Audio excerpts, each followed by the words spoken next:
All right. I think we're done. So- Names over here. If your wife is They're sniffing over it out, there looking at. So let's bring this all out into the open now. There've been some good discussions going on.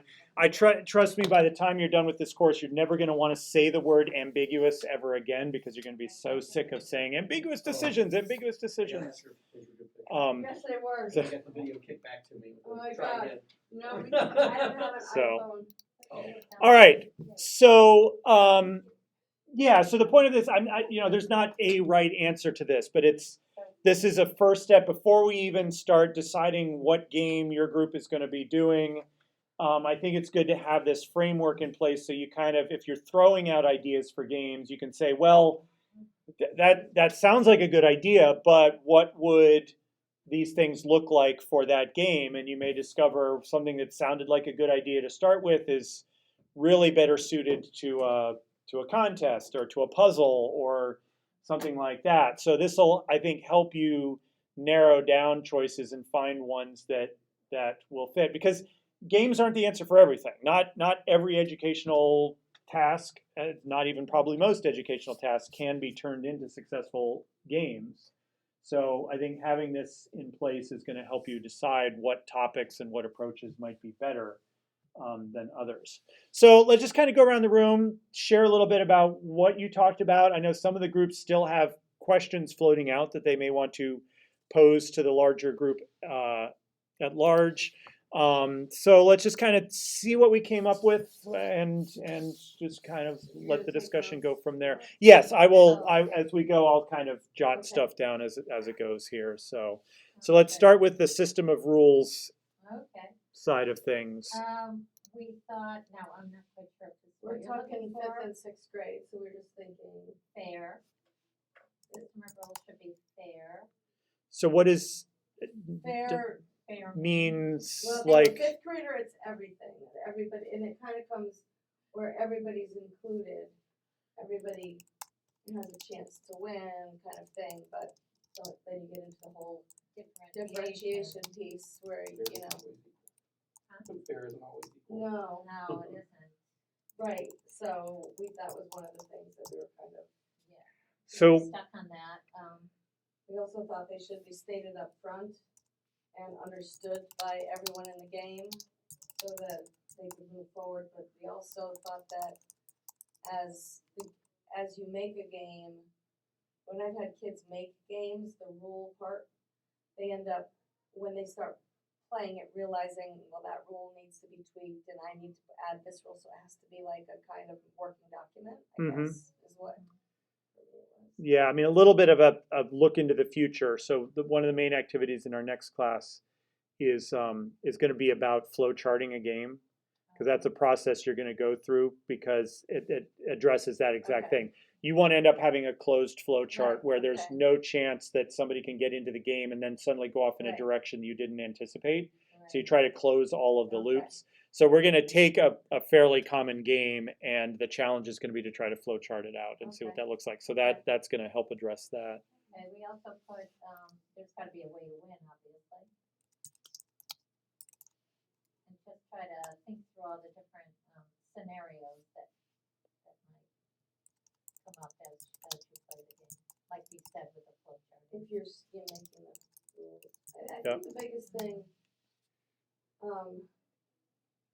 that the hardest thing educationally is having a classroom where you have like if you're talking about education math, let's just talk math because it's easy to talk about this. You have someone who's way up here in my class and someone who's way down here. And if you're gonna have them play the same game, you've gotta have either decide to do it heterogeneous, homogeneous, or have versions of the game that are the same game. You play with people of like ability, because I think back in the day, cooperative learning started where the high kids were teaching the low kids, and they were like, "Oh, be with her, and she'll help you." Basically, she'll do it for you. So it's kind of like that. That's one of the big kind of things we worried about impactfully in a negative way. Yeah, I think the fact you brought up differentiation, I think that kind of summarizes that whole, probably the biggest. I mean, coming up with a set of rules. You just have to kind of think about it and plan through, and the planning it out and anticipating scenarios is important and all of that. But from education, I think that's the one that is going to be the most challenging, is because we are told, to be exemplary teachers, we should be differentiating our instruction for each of our students. So if I'm giving a set of rules to this group of students and they are all working under the same set of rules, how do you differentiate the experience for each of the students? This is more of a contest thing, but you go into gym class, at least when I was a kid, and they have the dreaded rope hanging from the ceiling. God, yeah. And You you've gotta got pull up you've our- got the 2 or 3 kids in the class where the class walks in and everyone in the class already knows these 3 kids are going to make it to the top, and the rest of us are going to be struggling to just hang on to the bottom of the rope for a few minutes until we get so embarrassed that we just drop off. Like, there's no differentiation there. You could do it or you couldn't do it, and there was nothing there to help those of us that couldn't do it. I figured out how to do it years later. I was very proud when I finally I'm gonna have could climb a rope, nightmares but about that tonight.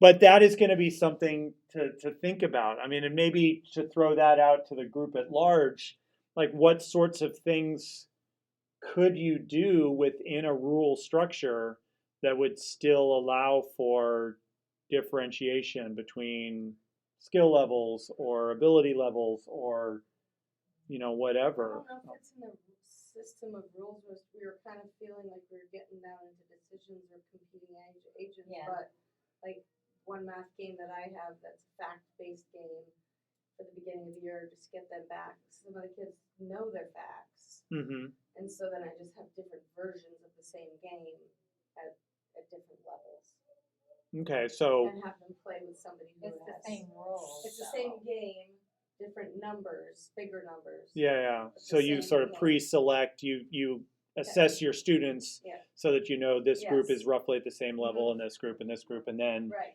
just have slightly very Mhm. different variations of the game. All right. Other ideas? I think possibly giving the kid the instructions a day early or, however your The schedule. planning of the game, how to play the game, you mean, or like How to play the game. facts.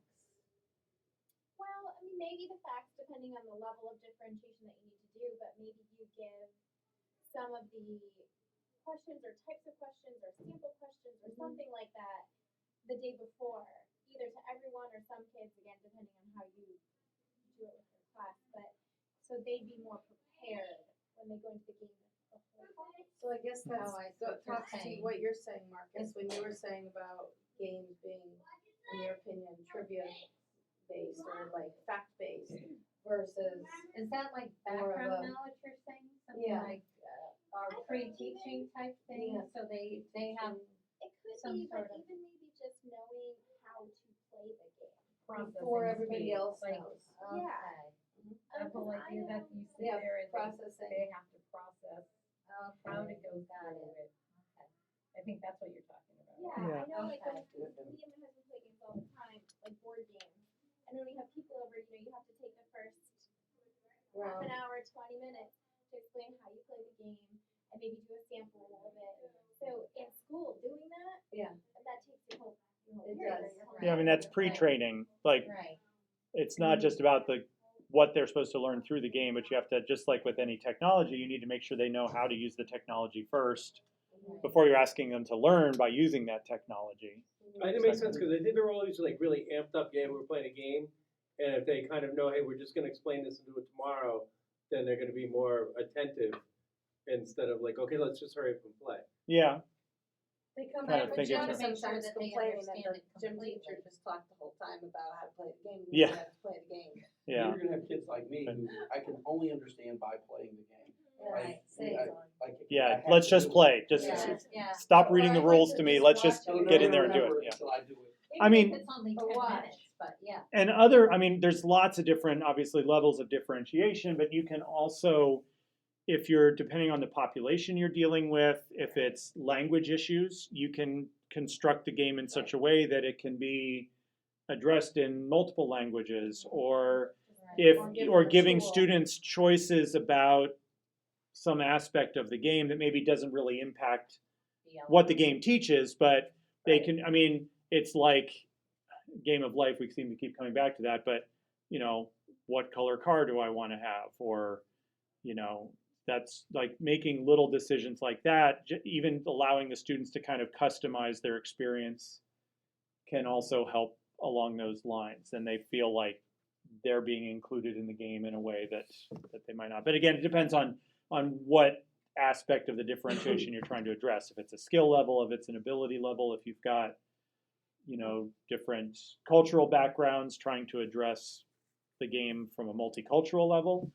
I mean, if you're doing something based on food, and I'm just thinking about this now with the group that did this nutrition thing last year, like if you were to get into a multicultural setting, like should the foods represent multiple Yeah, cultures so Yes. that people can have things that they can recognize and that they can attach to, or Yeah, I think things there's like so that. many different things, especially with like our school now, and I'm sure most people, you just have a real mixture. Like we have 22 different languages spoken in the building, so it's really hard when you have to introduce new concepts that maybe people are unfamiliar with. Mm-hmm. So, Yeah. and then the language barrier on top of it. Sure. Yeah. All right. Well, we could probably keep going with any one of these ad infinitum. So, but let's keep it moving here. But yeah, I think that differentiation of all of those is probably going to be the one you're going to want to keep at the top of the brain as you're going. So let's talk about competing agents.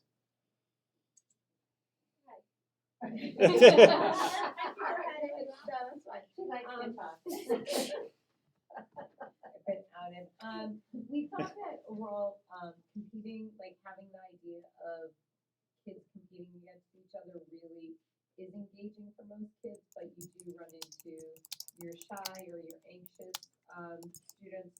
So how do you incorporate that idea of competition without there being so much pressure on the individual?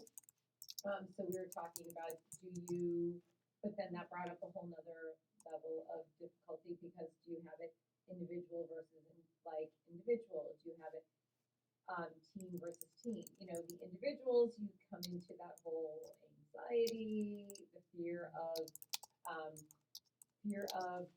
being exposed.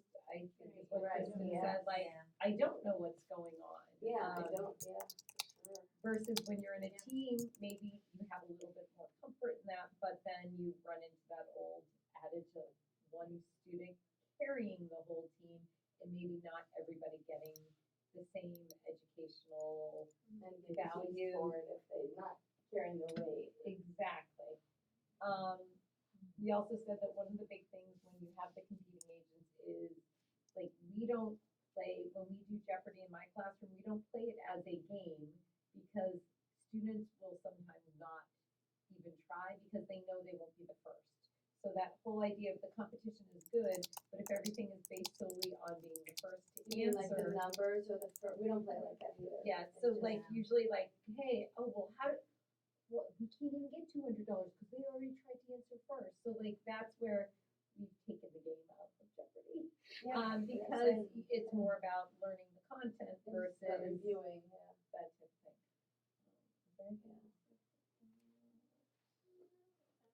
The whole, we started talking about that, and then we said, that's for them. Yeah, But- we thought that was yours, so. but Yeah. Seriously, like, we've gone around in circles over the 30 years that I've been teaching with, you know, whether or not competition is a good thing in school. Right, and I think that I sort of highlighted that one as kind of being, I think the main educational issue of this is, you know, is it that, I hate to say middle school mentality, but that everybody's a winner and everybody Oh, does everybody gets a great and trophy. everybody gets a Yeah. trophy. Ridiculous. But how do you really feel about that? No, I'm just. The other thing we but- did bring up was one of the things I said, well, I wonder if there's value in individually competing against the game, where yes, there are still multiple outcomes and there are different things, and you can still earn various degrees of points, but then have that everybody come back together, and how did you do competing in your game Yeah, compared to everybody Well- else? So there is that So would larger. you? and that's taking would you the differentiate the game so that they kind of Yeah. That's where we were because I said, is there value in competing against the The game game. versus competing other. against each other? And that's where Kristen's like, well, they really like to, and They they do. do. They love to They love compete it. against each other. So Well, Not all of some them, do. not all of them. yeah, not all And of that's that. that's the issue And that's the is, issue. and it kind of comes back to differentiation again, that some will thrive in that competitive environment and will be fine if they don't win, and or if they do win, they just enjoy the competition. Others will have a very negative experience if they don't win, Exactly. and others will be so fearful of either outcome that they just don't want to They don't wanna engage. participate. So yeah, I mean, the idea of the solitaire approach of one of the competing agents being the game itself, if you've got a group, then you could have a team, so you get the team effort, but they are all working together against the game, then that removes there's a loser to the game.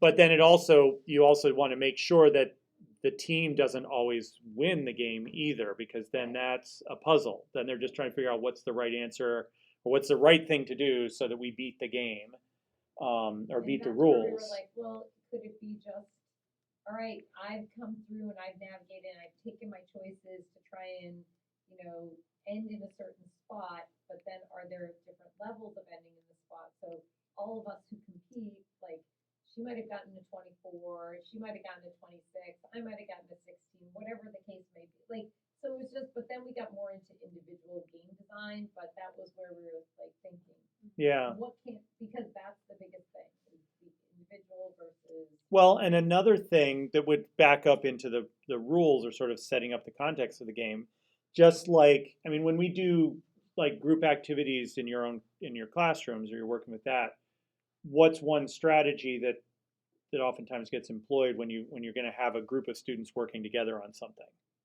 We usually do what? Or what's Chance, maybe? what's that? Like by chance, decide, or No, just like outside of gaming, just Oh, in okay. a classroom when we want to do a small group activity with our students.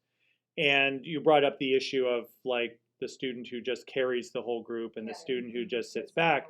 So what's a way to address that in normal just teaching? have individual, they all Roles. have, roles. Yeah, so you could, in setting up the game, if it's going to be a team effort, incorporate the team so they're working together, but then somehow set up that there are different roles within that team so that you're making sure everybody is contributing in some way. Like literally Even like assign tasks, because one person's gonna write this down, one person's gonna be in charge of the Yeah, or plans, something like that. Or, I mean, to like I don't know if anyone ever played Dungeons and Dragons, but when you do Dungeons and Dragons, you've got a small team that's working on the goal together, but one person is, the warrior. So they're really good at dealing with the one type of issue, and then someone else is the mage, and they're really good at doing magical solutions.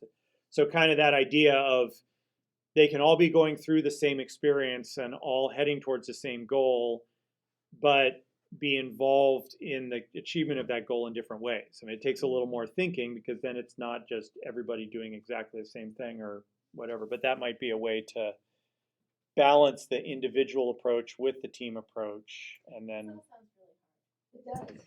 It does. it takes some thinking. And this is what I was saying, some types of activities or goals will lend themselves pretty well to making into a game, and others won't. And if you get into discussions with your groups and you feel like you're really struggling to figure out how to get this thing to fit into the game, then maybe just be willing to say, this is just one of those things that just isn't going to fit into a game structure well.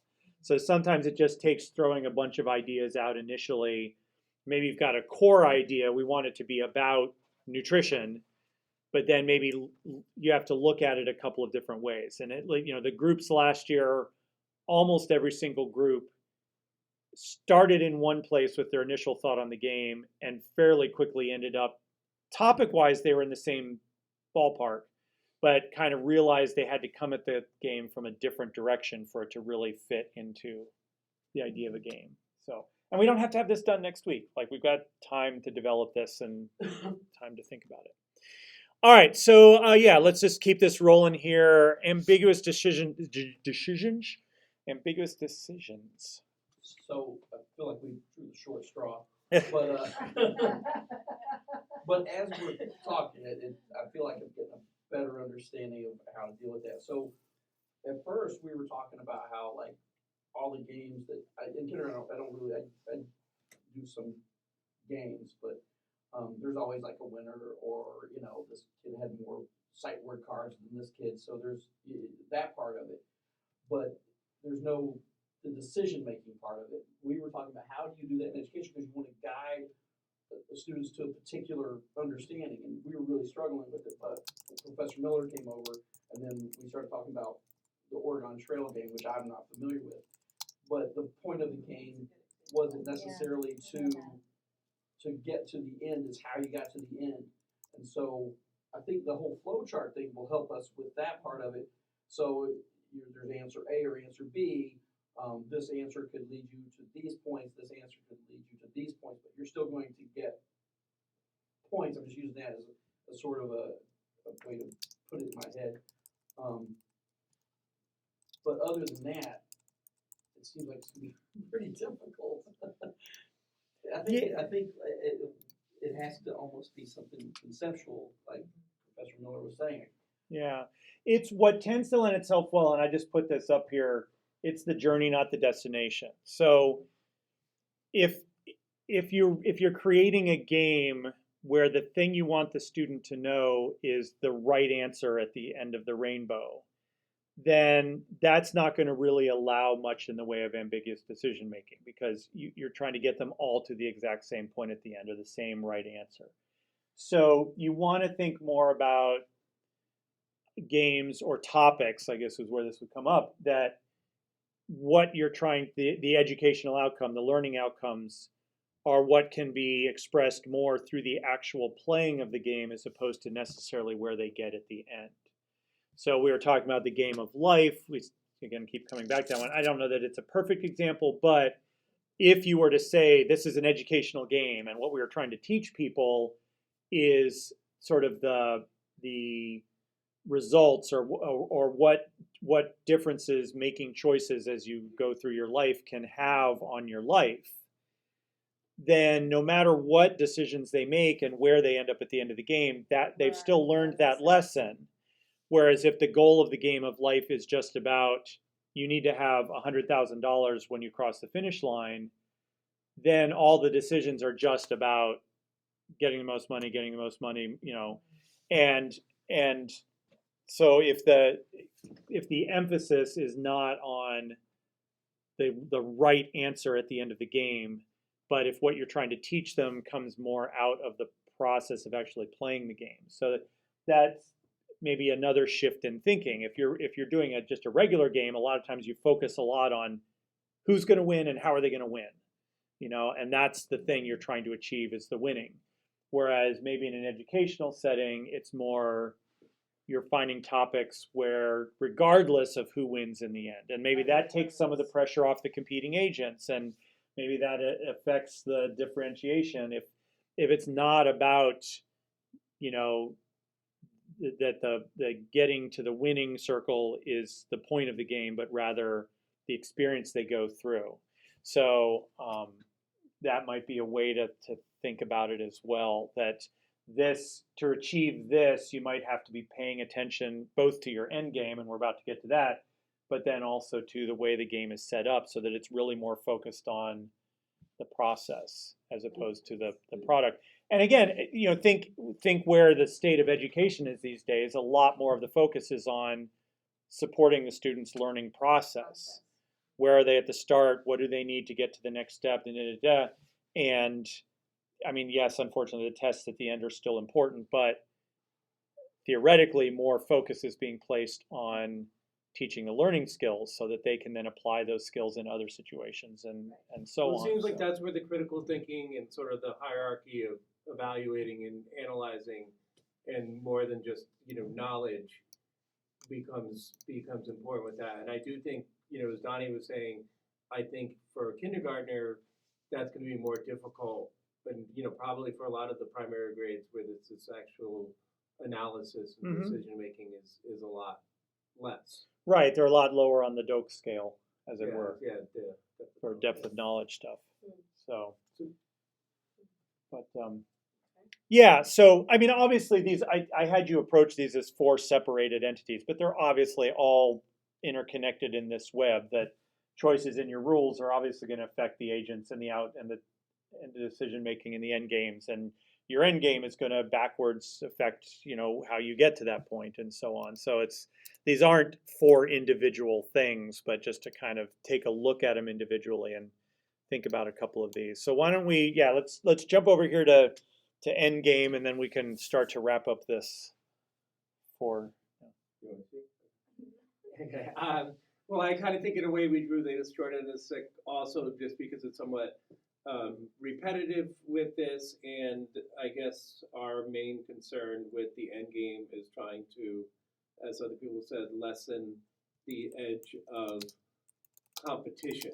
That obviously you want to have that you're competing, you're working towards some kind of goal, but as you had said, it's more the journey with it. We also talked about, it needs to be clearly defined how the winner is, so there's not any arguing or contention about who actually did this. And we kind of talked a little bit about what are possible ways for a game to end. Can it be whoever receives the most of, money, chips, cards, whatever? Could it be that it's something that's probably the most likely, whoever accumulates the most. It could also be something with time. It could also be a physical destination. All of these different things. I don't know if we had that many other real What about if you're saying it's a process and you're saying that we want them to have learned along the way, no matter what the end game is the end game that during the process they learned something? Or they practiced Well, something? I think Like, that's the maybe even- educational, that's the instructional outcome. Okay, For it to be a game, you do have to have an end. some set of criteria that when this set of criteria is met, the Yeah. game Then is it done. Then it becomes an activity. It becomes an activity, it Okay. becomes a simulation. I mean, that's like the Mhm. Sim City. There's no winning Sim City. There's no set of conditions where you're like, I mean, I that's guess this it, is what- I guess or this is what gives or the Minecraft, This is what gets the motivation, I guess. So, for the kid that really could kind of care less, that is just kind of sitting there and not really engaged, but when they, some students thrive on that competition. I guess that's why you want to do this occasionally. I don't.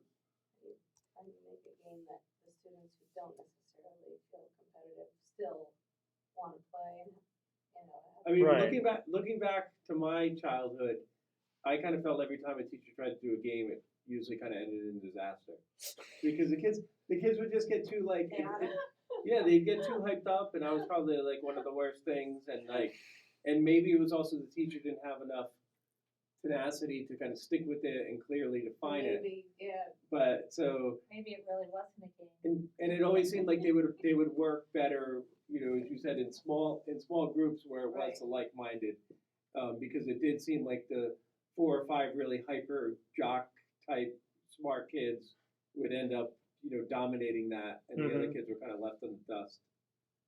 yeah. hyper and smart and jock all go together, huh? I'm thinking about some. I'm like I'm thinking about some, specific kids that In your just class. kind. Yeah. That just. Yeah. So yeah, so I mean, again, there was no right answer to any of this. This was to get exactly these kinds of discussions going and to be thinking about these things. If you're aware of some of the challenges and some of the pitfalls ahead of time, set yourselves up for success. It's not there in the assessment of this particular project. There's nothing in the assessment that is about like how tricky you were about the topic that you chose to do, right? It's about the effectiveness of the game in the end. So it can in the end be a very simple, straightforward kind of thing if it's effective. So don't game the system by thinking that by picking something really challenging and hard to do that that's going to somehow earn points in the end in terms of this project. So take some time, and one of the things over the next couple of weeks once we know what our groups are, is going to be the first thing is obviously having that discussion of what topic do we want to do, and having this framework in mind may help you filter out some ideas that may be great instructional ideas and things that have a great need for in the classroom, but if they don't look like they're going to lend themselves well to a gaming model, be willing to just set those aside and say, this would be great for some other kind of activity, but just not a game. And if you throw enough ideas out, you will come down to one that that will work. I mean, there are definitely topics and subjects and approaches and skills and whatever that do lend themselves well to games. All right. So all of this I just did, for those of you who were in last night's class, this was all a wiki. And we're actually going to be using a wiki as sort of our main record-keeping structure in here. So everything that we just put down is here. There is the what is a game thing. Actually, that's the page we were just on, right? So all of that is there, including the definition and everything. So what this leads us to, and this is just about perfect timing to take care of this, so we can start to get out of here, is the actual game groups. And just like in my rock ensemble classes, the activity that I hate the most at the beginning of every semester is when we have to kind of break up into the bands that the kids are going to work in for the semester, because sometimes I know the kids and sometimes I don't, and I try to stay out of the process as much as possible, but I definitely know there's some combinations of kids that I don't want to have together and others that I do, and so it's kind of like, and I want people to be comfortable with the group that they end up in, and so on. So I looked through everything that people submitted, and when people sort of commented on somebody else's idea and said, oh yeah, that sounds interesting, I have this two-dimensional grid where I have everybody's ideas and then everybody again, and then which ideas people responded to. And when I started looking through all the topics, interestingly enough, there definitely seemed to be a couple of general themes that seem to be coming up quite a bit. There seemed to be several people that brought up some version of, in a language arts mode, either grammar or that kind of a thing as a general topic, or spelling, I think, came up a couple of times as well. So there were a bunch of people that had ideas in those kinds of veins. There were a bunch of people who had math ideas, and they were math ideas of various things, but estimation seemed to show up several times. Some basic math skill kinds of things showed up several times. So that was kind of the two biggest clumps I saw in terms of ideas for games. And then there were some others that were sort of singletons, but a bunch of people said, oh, that sounds interesting as well. And some of those, there was sort of a cluster of ideas that were more, I guess, social sciences, social studies kinds of topics that a number of people responded to and said, oh, that sounds interesting too. So there do seem to be clusters of people, and it didn't break down in a super obvious way to me. So it's not like I'm coming into this saying, oh, well, obviously these three people and these group of people and whatever. So I do want to include you in sort of taking this the next step. The other wild card, I think, as most of you know, is we do have one student who is taking the class but is not physically here on campus. And I've been going back and forth, and he and I have been having conversations too. And currently the balance is kind of tipping towards he would like to be involved with a group rather than having to do a game project on his own. And I understand that. Obviously, that introduces a little bit of challenge in terms of getting together. I don't think it's out of the question that he couldn't get on campus on given weeks if there was sort of a key week where it would be great to have him here. Obviously, there's also options for people conversing through technology or online or whatnot. One thing I will say, I feel like I'm having to kind of sell his case for him, but that Mike does have a fair amount of technology background. It's kind of what he does at Eastern is technology. So he does bring a certain level of expertise and knowledge to the table too, which might offset the not physically being around. So I guess to start with, I would like to see if it's possible to make 3 groups of 3 work. And if it just really doesn't look like that will work, or people are willing to go that way, then I can re-examine it too. And I mean, the second thing would be to go with 2 groups of 4 here, and then I have to come up with, work with Mike on something that where he doesn't feel like he's having to do 3 times the work, sort of a thing. So I know, with that said, I believe the other kind of obvious thing that I'm aware of is that there's 3 of you, right, that are Farmington people. And in the past, I have tried to take that kind of a thing into account too. If there are people that are already near each other physically, that obviously makes it easier to collaborate. And there was a certain amount of overlap in terms of interest there. So, I guess I'm kind of throwing it out there for your thoughts. If there's a pair of people in here who feel like they would like to include Mike as the third, that would certainly be helpful, but also be one way to kind of approach this. I know he glommed on to saying that he liked my social studies stuff. I guess I prefer to do something kind of fact or trivia based, which, although I'm backtracking a little bit on that now because that seems like it's a less of an ambiguous kind of thing. So I'm not so sure. I'd have to think how to make a social science type thing work for that. Yeah, I don't mind working with him. Yeah, I mean, the main thing he had responded to were your suggestions of the citizenship or the levels of government. I mean, I guess with that, I don't think it's something to work where you have to make a decision about maybe how, like, to get a bill passed or something, but it sounds like it could be really complicated. So is this, when you say his expertise with technology, do you mean in regards to communicating with his group, or do you mean in regards to, are we making a computer? There are some technical elements to this. There will be at least one video piece of it that in most cases ends up being sort of a video version of the instructions for the game, or like here's a playthrough or a tutorial on the game kind of thing. Couple of times groups have actually incorporated technology pieces into the gameplay, where like at this point in the game you've got to go watch this video, or you've got to look up something or something like that. So there will be a technology component to it. The flow charting of it is going to be done, using an online app that does flow charting. So will there be artwork involved in this game? Like, to draw things? Well, yeah, I mean, depending on the physical structure of the game, there is generally physical pieces to the game. So if it's going to be a board game, then you do have to kind of develop the board and what that looks like. And people have generally used, graphics programs to do that in an Illustrator or Photoshop or something, and then print it and then attach it to a piece of cardboard. Or one of the groups last year was mainly cards.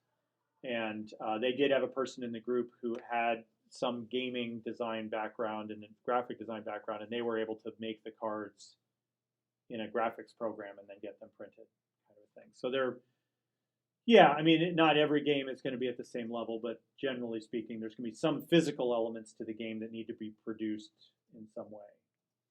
So that's maybe another consideration. So When to click the Yes. We actually had an exact same at work today. I was like, oh my god, you replied all to that? Are you kidding me? yeah, I mean, his ideas, because he's coming from a slightly different background, his ideas were more sort of college level and technology, college. But yeah, reply to all. I mean, that could be expanded into more of a generic social media context of what's appropriate and not appropriate and the outcomes of certain decisions. I don't know. So, I mean, I don't want to immediately assume anything, and I don't want to exclude anybody from feeling like they've got a say in the groups. But like I said, there is the one obvious grouping of the 3 of you who are the Farmington people. I don't know if you can't stand each other and you don't want to work together. That's an option too. They wouldn't want to sit next to them. But there was also, I mean, just looking at the suggestions, I mean, all three of you had at least one or two of your suggestions in the math realm, even to the point of a couple of you saying estimation as being one of the things, although Kristen, you also brought that up as a possibility too. So, I mean, if we're aiming for 3 of 3, I guess one thing would be whether that group of 3 would be a group of 3, whether that is something you want to pursue, or if it doesn't really matter to you, or because then that would obviously shape the rest of the discussion, because then it's taking the remaining 6 and figuring out if there's a similar logical. I mean, I don't think with the rest of you, I don't think there's any of that physical, like these people teach together, or I know, Kristen, you're in Danbury, right? And I'm super far south. But in the opposite direction. Yeah. It's not like yeah, you're so super yeah, far of course together. it's going to I be. mean, I actually don't live, I don't know where Michael lives, but he might not be that far. I mean, in a strange sort of a way, I'm not sure where he lives either, but he teaches at Eastern, so he's actually over. They're Danbury's to the west. Oh, sorry, I'm Yeah. thinking, right. Eastcon is that way, right? Sorry, I'm right, I'm Western. equidistant between here and Eastern, I'm pretty not much. too worried about space though, I mean, I feel like that's. Right, and in the past, obviously, the majority of groups have been made up of people that are all over the place, and you work out ways to stay in touch. Figure And that out I'm- somehow. yeah, I'm happy to work with Michael, and I will gender stereotype, but I'd like to have a female with the group that can possibly be more expertise at some of those kind of skills, like cutting and pasting. Uh-oh. Because I can't do that. I feel, Maybe- well, because then it'll just look, then it'll look horrible. It's Yeah. crack against me, not against. No, that was bad. I don't think you thought that one out, Mark. You're on your So, own now, buddy. So I mean, so what do we? Is there a suggestion on the table then, or? I mean, I'm So sort we of. definitely put it right What there. else? Well, if let's, Do you want to do history or? I would like to. I know it's a challenge, and I know that it's not ideal, but I do respect his thinking too, that he would like to benefit from being able to work with a group. I mean, he and I could invent an activity that would be similar, but at a reduced scope. But I understand him wanting to be involved, and certainly I think if he knows that he is with a group and that there are maybe certain weeks where he needs to make some sort of an effort to get here on a given day at a given time to be able to meet with his group in person, in addition to whatever technology solutions we've got. Are there times that, like in previous years, that we meet here, or are there times that the group ends up meeting like on their own outside to do certain things, like how? It's a bit of both. I know according to our syllabus, there is 1 week for sure on the syllabus, which is a week we're not meeting on campus, we're not having a class. And I put in there, groups meet on their own, but whether that's a physical, they get together in the same room at the same time, or whether that is a virtual getting together, or at that point in time, wherever the project is at that point, but that there is at least 1 week like that where it's kind of left open for groups to decide their own what's best for the group that week in terms of meeting and how and where. As far as I'm concerned, I know I just put math on there, but I'm down for whatever. I'll do whatever. Doesn't really matter. I'll do anything but math. Anything but math. I'm fine with doing language arts as well. Okay. Yeah, I mean, again, I'm trying to avoid just saying, okay, well, the 3 of you and the 3 of you. I mean, we could. What We do could you think It may come down to about that. I'm honestly okay with anything, so yeah, Okay. I'm fine working with you ladies, I'm fine if. I feel like my wife and I are trying to decide where to eat right now. I know. Yeah, you almost want somebody who's strong-minded to just step in Alright. and say, okay, I'm going to make Well, this. we'll take the Farmington people out of the equation. Yeah, I mean, I think Now you're that's down to that. 6. Unless anybody. What other people want to do? What do they want to do? What did you want? I mean, there was the group that sort of had language artsy kinds of things. Yolanda, you had grammar and conjugation and vocabulary and speaking languages. Jasui, you had grammar, spelling. So those two showed up. There was, I'm happy I to mean, work we've with taken Donnie. Jill out of the We'll mix, but risk Jill it also that, said spelling, but. We're not being graded on our artistic ability, so. So then that'll, Yeah. that'll fix everything right there. I'll take Donnie, we don't have to worry about it. Group of dudes. Yes. Okay. Well, the dudes together. just and say then the the Cutters girls. work really well, you know. I mean, despite your female comment, I mean, I would be in any group, I don't care either. Okay. Well, I mean, if that, For if the rest of We your don't really courses, know that's each gonna other just be a very thing well. now. You know that, right? so I that thought would I was giving- mean, I thought I was giving a compliment. so the three of you and you, That would be fine. because that's, we had the two of you were sort of language oriented, not that that's where you may end up, but there was that connection. And I mean, Kristen, you had, I liked your ideas of some of the soft skills you were calling them and the like Yeah. real world money and, that maybe that can also, if you're thinking language and language usage, it could kind of tie into some of that as well of like some like real world, not simulation, but like something like that that's incorporating real world language use or real world skill kinds of things. So that might be a direction to pursue. Because, I mean, after going through this, what we just did, Yeah. some of the stuff that I was thinking about I is know, not gonna that's work. what I thought. Yeah, I and was that's- probably- Right, I was totally It's open to probably- anything at Nope, this nope, point because nope. I'm like, Yeah, that's kind of what I was looking for, like just general topic kinds of things in those initial suggestions, as opposed to, oh, we should make a game that does this And you're specific like, thing, "Yeah, no." So, but there was enough wiggle room, I think, across the board. So, all right. So if that seems doable by folks, so in just, like, let's say we're in a group and we thought we were going down one road and we decide we don't wanna go down that road and maybe we wanna go down a different road, you're okay with that? yeah. Okay. This was more a way for me to at least have some framework for making suggestions for here are some similar thinking ideas. But I'm trying to think back, for instance, to the groups last year, that at least one of the groups last year kind of, when we grouped them up, it was because there was this sort of shared thing. And then where they actually ended up in the end was kind of a completely different direction. But it at least gives some way to start figuring, rather than just randomly throwing darts and saying, okay, these three people together, these three people together, these three people together. So, One question, and you're gonna hate it, but I asked, do you have models? Like, do you have any idea, can you show us an example of? yeah. I mean, I've got that just would help me. even I've if got the it's- ones from last year, and Dr. Sponder, who taught this class before me, turned over to me like 2 big shopping bags full of projects from I previous mean, I know students. for me, So- it just would help me to kind of visualize Yeah, what we're talking about. yeah. I didn't want to start Yeah, with just- that yeah. because then, No, because no. if you start with that, then you start Yes. glomming onto those Right, ideas. So I even want you now, to, If you know the topics, pick something that's Yeah, that's completely like unrelated. not. yeah, but absolutely sometime in Yeah. one of the next couple That would be classes, I'll great. bring in some ideas.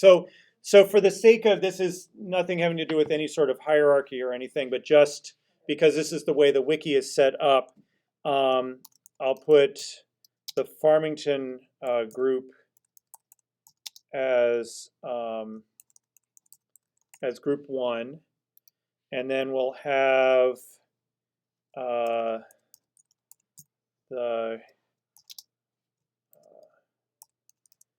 Yolanda, Jesui, and Kristen, TYN.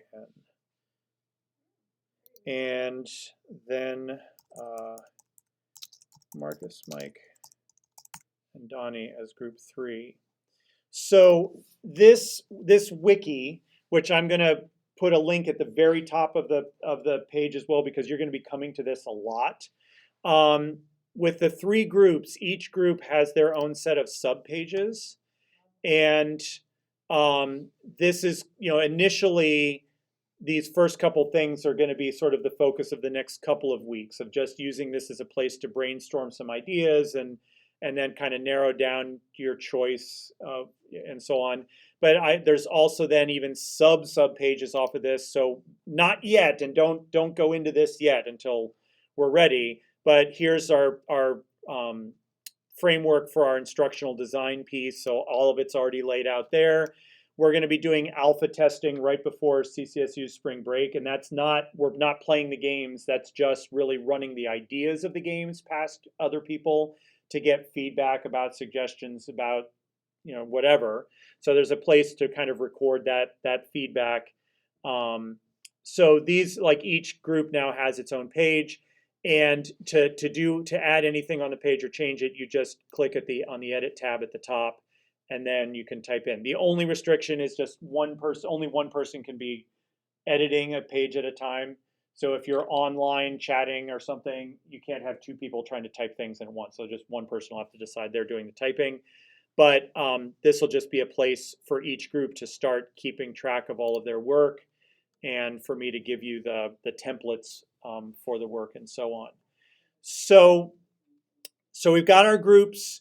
We've got some rough ideas of directions that the groups might be going in, but that can totally change, and that is actually going to be a piece of the next couple of weeks. So let me start wrapping up the night by talking about, now I put it down as week 6 and 7 homework because there is no class next week. I'm really kind of considering next week as a non-class, but it's still in the Moodle as week 6, so I'm putting that as there as a placeholder. But so for next time, over the next 2 weeks, obviously the main thing is the Powtoon video project. So that should be the main focus. When the ID document is complete, upload that to the assignment, which is actually back in week 4. So that's where you'd have to go, but I gave you a link to the assignment here. Make sure that your video has me selected as the group assignment so that I can see it. And that's sort of the main focus. That's probably going to take up most of your time over the next couple of weeks. And as I said earlier, if you want me to look at something specific before it's submittable, just shoot me a quick message and say, hey, can you take a look at this? And for anyone who has the ID already submitted, I will try to look at those in the next couple of days and provide you with some feedback, just so that you've got assurances that you're on the right track, and if I see anything to suggest. So that's really thing number 1. Thing number 2 is now, again, looking forward, and for those of you with questions about examples or about things to think about, the forum is a little bit different. I provided a link in the forum to this web page, and this is a research roundup. It is just a listing of abstracts from research into educational gaming and its effectiveness. So I don't want you to go out and like start buying all of these and finding them and downloading and reading the whole things. This is really just about reading the abstracts. And maybe the first step would be to kind of glance through, and there's a fair number of them, quickly skim them and locate at least 2 of the abstracts that look like kind of an interesting piece of information, or something that you didn't know, or something that maybe you want to learn more about. But a lot of the abstracts will actually give the main result of the study, so you can learn things just by reading the abstracts. So it's just about kind of going through and seeing what kind of research has been done about educational gaming, whether it's effective or not, what sorts of situations it's effective in, some things to watch out for. But it's all of these things are all studies that are about learning and gaming together. So as I said, there's a lot of the abstracts here, so maybe just start by kind of skimming them. And if you see a couple that stick out to you as, oh, that looks interesting, read those abstracts a little more thoroughly.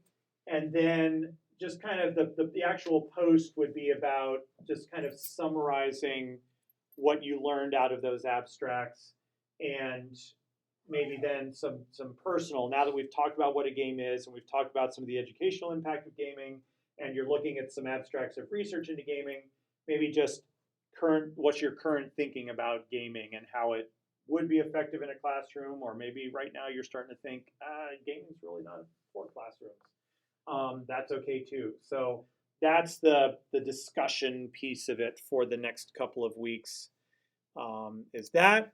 And then the last piece of it, now that we have our group games and you've got the wikis, is through whatever means your group wants to use, whether you're meeting in person, you're meeting online, you're sending chats to each other, you're sending emails to each other, you want to set up I did provide, I should point this out, I did provide chat rooms for each of the 3 groups here in the Moodle.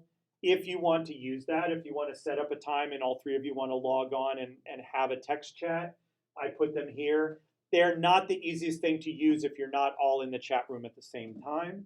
It does log previous sessions, but not all in one big long stream. So if somebody logged in and said one thing and then later on somebody else logged in and said something else, you kind of have to look at each of the previous ones. But if you want to make use of that, or if you've got some other better way, easier way to be in communication. And the idea is just to start having that discussion about selecting a topic.